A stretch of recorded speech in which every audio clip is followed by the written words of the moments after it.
नमस्कार। आज फिर से एक घटना के ऊपर हम जिक्र करेंगे। वो जिक्र ऐसा है कि ये सुप्रीम कोर्ट का मामला है। सुप्रीम कोर्ट में एक घटना पहुंचा था। अब ये सुप्रीम कोर्ट में जो घटना था, 3 जजों के बेंच थे। जस्टिस सूर्यकांत साहब जो चीफ जस्टिस ऑफ इंडिया है अभी, जस्टिस जॉयमाला बागची और जस्टिस पंचोली साहब के 3 जजों के बेंच में ये मैटर था। एक मुख्यमंत्री के ऊपर SC/ST एक्ट लगा हुआ था। जी हाँ, मैं बात कर रहा हूं तेलंगाना स्टेट के मुख्यमंत्री रेवंत रेड्डी, जिनके ऊपर SC/ST एक्ट का केस लगा था। ये एक्ट भले ही 2016 का है, 2016 में ये एक्ट उनके ऊपर लगा था। FIR इनके ऊपर हुई थी। एक लैंड डिस्प्यूट का मामला था। लैंड डिस्प्यूट एक कोऑपरेटिव हाउसिंग सोसाइटी है।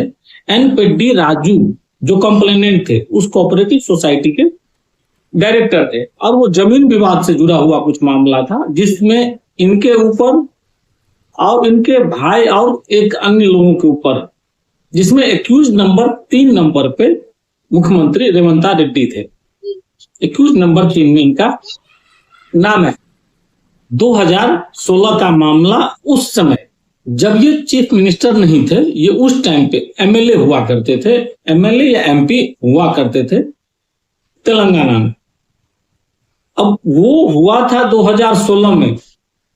उसके बाद ये हाईकोर्ट गया मैटर। हाईकोर्ट में जैसे ही मैटर गया, उसको वहां पे डिसमिस कर दिया गया। इनके ऊपर एलिगेशन चार्ज नहीं। तो कंप्लेनेंट थे, उनके द्वारा ये सुप्रीम कोर्ट में गया और 10 साल बाद 2016 में मैटर हुआ था। 2026 फरवरी में ये हमारे सुप्रीम कोर्ट में ये केस आया। सुप्रीम कोर्ट ने भी हालांकि इस केस को डिसमिस कर दिया और हाई कोर्ट का जो फैसला था उसको बरकरार रखा।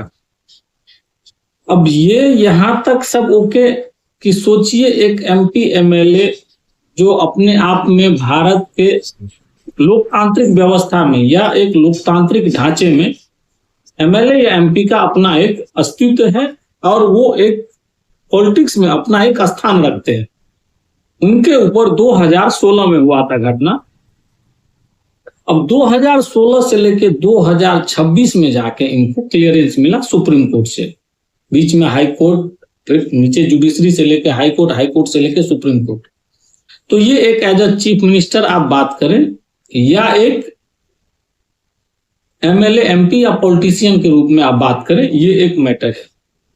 लेकिन मेरा जो आज टॉपिक का उद्देश्य है, देखिए ये जो बना था SC/ST एक्ट, ये किसी भी तरीके से ये जो नीचे तबके के लोग जो माने जाते हैं, ST SC जो भी, उनके उत्थान के लिए बनाया गया था।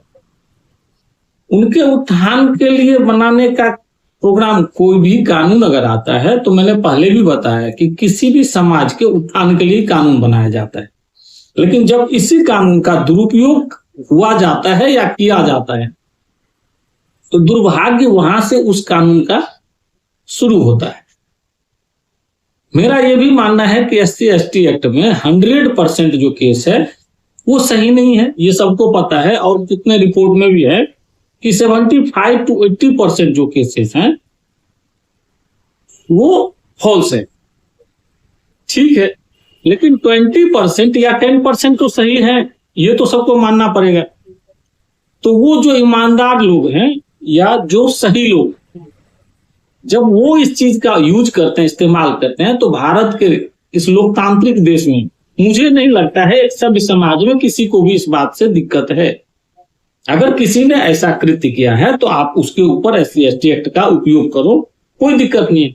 लेकिन जब ये आप इस कानून का दुरुपयोग करते हो, इसे एक हथियार के रूप में इस्तेमाल करते हो, दिक्कत वहां से शुरू हो जाती है। अब 10 साल एक मुख्यमंत्री और एक MLA MP के ऊपर आप FIR लॉन्च किए, SC/ST एक्ट केस हुआ, ये वहां तक समझ में आता है। उनके पास कैपेसिटी है। जो SC/ST एक्ट मतलब लगाते हैं आप, तो उनके पास कैपेसिटी है, वो सक्षम होते हैं आर्थिक रूप से, तो वो अपना केस आगे भी लड़ सकते हैं, हाई कोर्ट भी जा सकते हैं, सुप्रीम कोर्ट। लेकिन भारत जैसे देश में जहां वकीलों की फीस से लेकर के केसेस पेंडेंसी जितने हैं, हाई कोर्ट, सुप्रीम कोर्ट और लोअर जुडिशरी में, तो जितने भी पेंडिंग केसेस हैं, उसके बाद आपको क्या लगता है कि एक आम आदमी के लिए इसमें सरवाइव करना कितना मुश्किल और डिफिकल्ट होगा, ये सब जानते हैं। अब SC/ST एक्ट का दुरुपयोग राजनीति तो है ही कि राजनीति के तौर पे आप इसको इस्तेमाल करते हैं या अपना बदला लेने के लिए भी आप उपयोग करते हैं, लेकिन उससे भी बड़ी बात क्या है, जो मॉनेटरी बेनिफिट है वो भी इसे प्रेरित करता है मेरे नजर में। अब उसका रीजन क्या, देखिए इसमें FIR से लेके जजमेंट आने तक मोटा मोटी 8-8.5 लाख रुपए का आपको राशि प्रदान की जाती है, जो कि हाँ इंस्टॉलमेंट पे मिलता है आपको, ये भी है। लेकिन मैंने आज तक बहुत सारे केसेस में जजेस के या सुप्रीम कोर्ट के या हाई कोर्ट के बहुत सारे ऐसे केसेस हैं जिसमें वापस करने के लिए भी आदेश दिया गया है, जो आपने मनी यहां से लिया, और कुछ में तो उनके ऊपर पेनल्टी भी लगाया और कुछ में सजा का भी प्रावधान हुआ होगा, जो कि मेरे जानकारी में नहीं है, हो सकता है हुआ। लेकिन मोस्ट केसेस में कोर्ट भी जब ऑर्डर और इसको बोगस पाती है तो मोस्ट केसेस में पैसे रिकवरी का कोई प्रावधान ऐसा नहीं उसमें लिखा हुआ है। तो विन विन सिचुएशन दोनों में है। अब यही चीज सोचना है भारत के जो कानून निर्माता लोग हैं या संसद में बैठे लोग हैं, और सवर्ण लोगों के द्वारा जो आवाज उठाई जाती है उसी मुद्दे को लेकर के उठाई जाती है। अब उसके साथ ये यहां तक जो आपका अत्याचार समझिए या SC/ST का दुरुपयोग हो रहा था, यहां तक समझ में आ रहा था।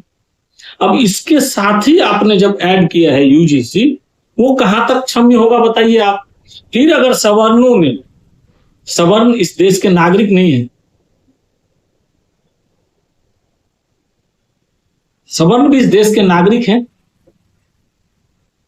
और जितना किसी भी इंसान का इस देश को आजाद कराने में या इस देश को निर्माण करने में योगदान होगा, उससे कहीं ज्यादा सवर्णों ने योगदान दिया हुआ है। मेरे बात से हो सकता है आप लोग, बहुत से लोग सहमत नहीं हो, तो कमेंट में भी अच्छे अच्छे बातें भी आप लोग लिखेंगे, लेकिन जो इस बात से सहमत है वो कमेंट जरूर कीजिए, क्योंकि दुर्भाग्य है इस देश का कि आप गलत कर रहे हो, गलत किसी भी कानून का हथियार की तरह उपयोग कर रहे हो और कोई उसके खिलाफ बोल भी ना सके, तो फिर इस कानून का क्या फायदा। जब कोई कानून किसी के उद्धार के लिए, सामाजिक स्तर पे आपको आगे लाने के लिए बनाया गया है कानून में, और उसका भी किसी के द्वारा विरोध नहीं किया गया, गलत होते हुए जब पता है कि गलत उसका उपयोग हो सकता है, तभी भी किसी ने आपके इसके कानून के ऊपर कोई बात नहीं किया। लेकिन इसी कानून SC/ST के एक्ट के कारण ही आप लोग समझिए कि UGC एक्ट जो है, जो गवर्नमेंट ने अभी ताजा नया UGC एक्ट लाने का तैयारी कर रहा है, इसका विरोध इसी को लेकर के हो रहा है। अगर SC/ST एक्ट में अगर इसका दुरुपयोग नहीं हुआ रहता था, या फॉल्स केसेस नहीं होते थे, या आप हथियार की तरह इसका इस्तेमाल नहीं करते थे, तो किसी को क्या जरूरत थी कि UGC आप कोई भी कानून लाते उसके ऊपर कोई दिक्कत किसी को नहीं होता। अब इससे भी खतरनाक बात क्या है UGC एक्ट में, अगर इससे भी 4 कदम आगे क्यों है, क्योंकि उसमें आप पहले SC/ST एक्ट में SC/ST, अब क्या हुआ है OBC को भी इसमें शामिल किया गया है, जबकि SC/ST एक्ट जो है उसमें सबसे ज्यादा आरोपी जो है, ये मैंने पिछले वीडियो में बताया था, वो OBC के ऊपर ही लगता है आरोप। तो अब OBC एक जगह आप OBC समाज जो है, OBC समाज के ऊपर सबसे ज्यादा SC/ST एक्ट का उपयोग किया गया है। अब दूसरे जगह आप उसी SC/ST में OBC को भी ला रहे हो साथ में, इस चीज का समझ में मतलब पड़े ही है। तो फिर सवर्णों ने, मतलब सवर्ण के ऊपर जो SC/ST एक्ट लगेगा, मतलब आप UGC में सीधा प्रावधान कर दिए हो कि सवर्ण को छोड़ के सब आ जाओ और सवर्णों के ऊपर आप कानूनी कार्रवाई के लिए आजाद हो। रोना ऐसी बात का है। मैं मिथिलेश आप लोगों से नम्र गुजारिश करता हूं कि चैनल को लाइक कीजिए और सब्सक्राइब कीजिए, उससे क्या होता है कि हमें भी कुछ नए टॉपिक जो आपको आपके अपने समाज हित के लिए होता है उस टॉपिक पे हम वीडियो बनाते हैं। और अगर कुछ आपको इससे भी कुछ और दूसरे टॉपिक पे चाहिए तो आप लोग कमेंट कर सकते हैं। धन्यवाद। वंदे मातरम। भारत माता की जय।